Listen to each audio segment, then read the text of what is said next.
It's the Best of Foul Territory live. Scotty Braun, Brock Holt, Todd Father. We had guests like Bobby Witt Jr. this week.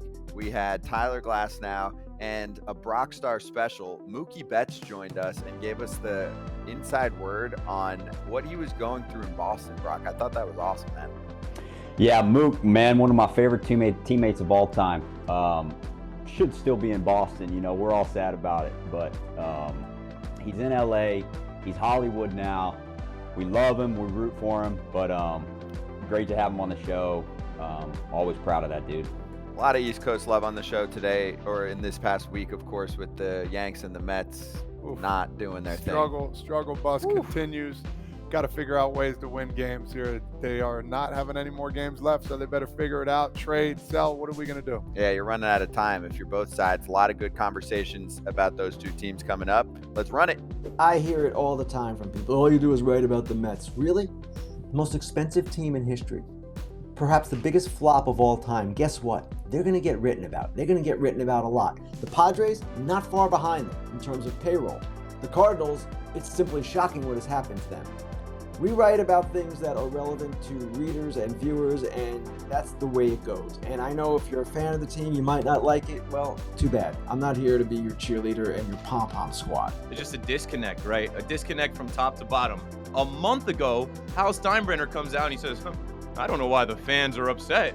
It's only the third week of June. Well, now it's the third week of July. Are you understanding why we're pissed off? You're understanding why we're upset? We're exhausted, man. They don't hit and they don't pitch. And when they do pitch, the bullpen gives it up. And Aaron Boone says the same exact thing every night. He looks a little haggard.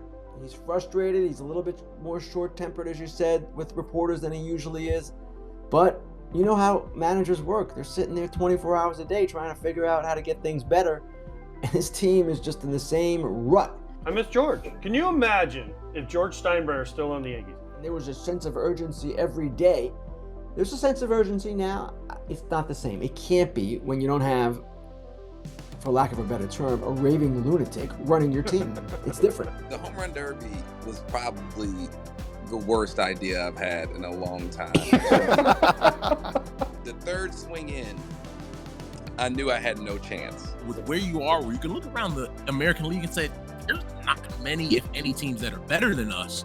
You have to go out and make that move. Yeah, absolutely. And you know, it's hard to say with them whether that ends up being the only move they make. I think they still have needs, definitely on the pitching side. It better not be the only damn move they make. They better go all in and try to win this thing. You don't want a whole bunch of change at the deadline. Make one good move. Make one move, a guy that could possibly DH until Jesse Winker gets hot, because you know he is.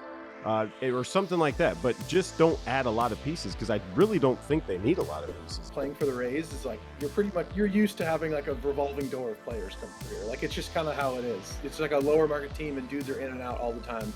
And like, they take winning extremely serious. Like, the front office is like it's very data driven. It's like, let's not maybe get too emotional with it. Like, who's good, who's bad. If this guy's better than this guy, we can plug him in and our team will be better. Mike Piazza versus Roger Clemens. Donate half of it to charity. You're going to raise a ton of money. When's that happening? Oh, it's got to be a ton of money for me to get in there and try and whoop somebody's ass. I just turned 60, by the way, guys. You know what I'm saying? So I have to get out and try and run a little bit or do something. I'm not doing it unless you're my corner man. That's fine. There we go. Man. Any towel at any point? No, there's no throwing in the towel. Once you're in, you're in. You get to second base and you're talking to Derek Jeter for a second. It's a cool moment. And then you have a follow-up question. He's like, the pitch was going. He's like, let's talk tomorrow. Come find me in the cages. So I like waited around. I saw him go in the cage. I go in there and it was just empty, but those three guys hitting. And at that time, it was just like, I was like, not yet. But I didn't know. I was like, I overthought it. I played it up to something bigger than it was. That group chat we had was probably one of the coolest things. I'm just like, we got every star dude in this group chat. And then like another cool thing, I'm walking in the cage and it's like Trout, Mookie, King Griffey Jr. all having a conversation. I'm like, all right, I'm just going to walk in here and see what's going on. Just check this out. Mountcastle and I, the two righties, yeah, we were pissed. I'm not going to lie. Like we weren't thrilled about it. My jaw dropped the first time I saw it. It was pretty crazy. Well, what if they sold Ohtani gear? I'd be in pissed. Seattle? Because what if Paul Sewell gives up a homer to Ohtani and they're selling gear for the other team? but then they're able to acquire Ohtani because they made money off of his gear. Stupid, dude. Now you're being stupid. But Seattle's a little cheap sometimes. They haven't. Do you think by selling 10 Vlad Guerrero Jr. shirts they're gonna get? You think they're only selling? I'm not talking about Vladdy. I'm talking about Ohtani. You think they're only selling 10? Russ, does it freak you out that there's like 400 TVs behind you? I was looking at that too. With me on it? Yeah, if you turn around and look, there's like 400 Inception. TVs back there. Yeah, it's kind of wild. It's kind of wild. Tommy, how is the Immaculate Grid going? Have you played? Oh yeah, it's an everyday thing, you know. We're going. So the way we got everybody in the team's playing it now. This thing is taking off. You ever played RBI baseball? I did, but dude, he was like the greatest. Young. What is that? 0.7% Hal Morris. That's a good one. Wow, that was a great one. Great hit. You know what I tell buddies when they were like, "I'm getting married in the season. I'll come to your second wedding." Wake up and I see you in 30 minutes down here in the lobby. And I say, for what? I say, because Lolo told me that take you to the mall and buy anything that you need and he gonna pay for everything. And I was like, dang, are you sure? And he said, yes. And I get down, we went to the mall and I get some nice, a lot of nice things and he paid for everything. And when we get to the ballpark, he saw the bill and he was like, damn, that's all you spend? You have to take more things, man. We spent like $2,000 and he was like, nah, come on, bro. My wife was like, I feel like you're going to be murdered, honestly. Like, I'm showing up at people's houses. I get done broadcasting at like 11 o'clock at night. And I show up at these people's houses like midnight. But it was great. Slept on about 15 or 16 couches. A few times I did get breakfast. Most of the time I was just kind of on my own. Because there's a lot of times Hark will yell down at me like, he'll yell, Tommy, what's the count? And I'll go, shit, I have no idea. And you don't have to know the damn count. He's just trying to make sure you're paying attention. Exactly. What is this, a pop quiz? You're a veteran. You don't need this shit. What, you don't like how I pitch? Like, I don't know. Mine looks pretty good to me, Tommy. There's that new one too I got with Dr. Meister in Dallas. It's the double one. So it's like you get an internal brace and a UCL. So they take your palmaris and they weave it through and then they put this like synthetic zip tie type of thing that like can pull a semi truck and they like weave it into your arm. So it's like very strong. And so I'd say like with where medicine and everything is, like definitely don't be afraid. Just take your rehab seriously, do that well, get in really good shape, and then like you'll be back to where you are for sure. Well, I've heard from Mike Trout last year, he was buying kind of boxes every time he hit a home run. And so now I was like, all right, instead of that, I'm just going to buy one of my own cards every time I hit a home run. So I've kind of been doing that this year, which has been fun. Just kind of going on eBay, buying my own cards. I seen the paper that they sent over with the numbers on it and looking at that, seeing, okay, this is, I'm good the rest of my life.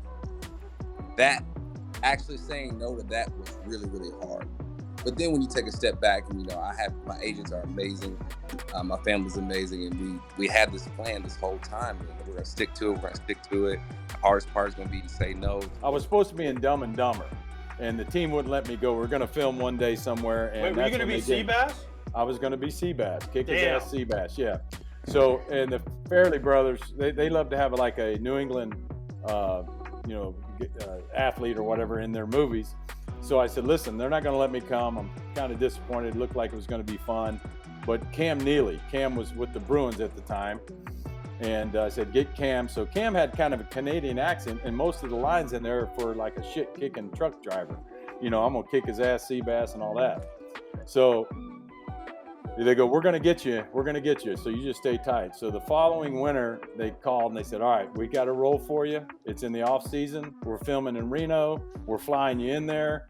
Take one day. We're filming at night and you can do it. And I said, I'm not going anywhere, boys, till you tell me. I know you guys got a crazy nickname. What's my name in the movie? And they go, well, if we tell you that, you won't come. And I said, what is it? And he goes, well, you're skid marked. And I go, you guys are freaking crazy. What a damn week on foul territory. Are we going to set up that Clemens Piazza brawl at Madison Square Garden? I think we have to. From what I've seen when I was a youngster with the bat being thrown back, I heard it's going to take a lot of money, don't Clemens said. So either way, I'm watching on pay-per-view for sure. Hell yes. Yeah, Brock, that's what he said. He was like a little more hesitant than Piazza, but I think we could, push enough cash his way to talk him into it. Money talks, right? Money talks. I think we could make it work.